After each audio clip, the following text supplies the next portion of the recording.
Dictation start होगा 5 second बाद। Start.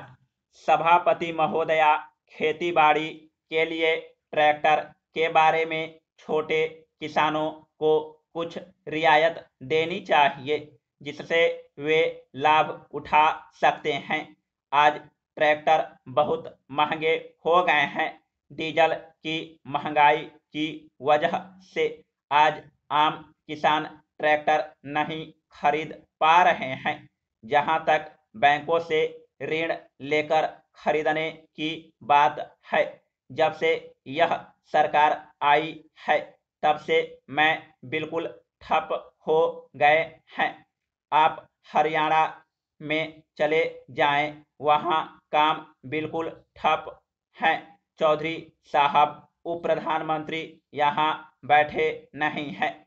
जिस कमेटी में वे हैं उस कमेटी का मैं भी सदस्य हूँ। मैं जानता हूँ किसानों को कोई फायदा नहीं होने वाला है। जिन किसानों से वायदा किया गया है उनका कोई काम नहीं हो रहा है। मैं आपसे कहना चाहता हूँ कि अगर आप किसानों को ऊपर उठाना चाहते हैं तो ट्रैक्टर की कीमत कम कीजिए, डीजल के दाम कम कीजिए, वरना यह जो कागजों पर है इस पर मैं यकीन नहीं करता हूँ।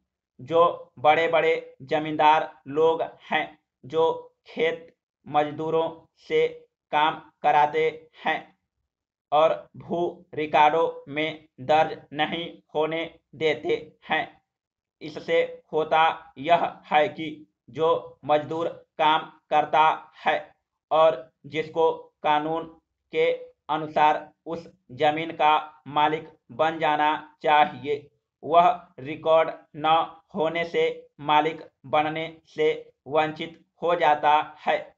स्थिति यह हो जाती है कि वह खेत में अन्न उगाता है लेकिन इस देश में उसकी कहीं कोई जमीन नहीं होती। Paragraph change.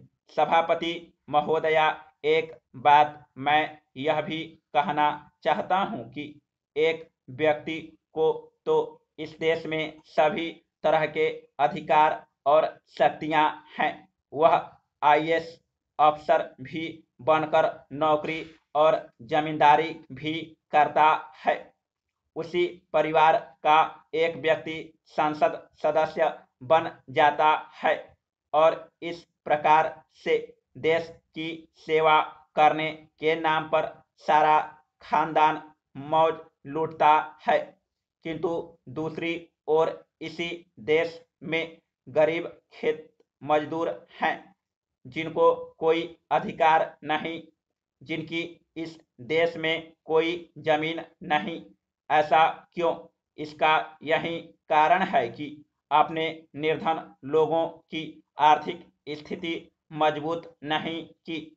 आपने उनको वोट देने का तो अधिकार दिया लेकिन काम करने और अपनी आर्थिक स्थिति सुधारने के लिए कुछ नहीं किया।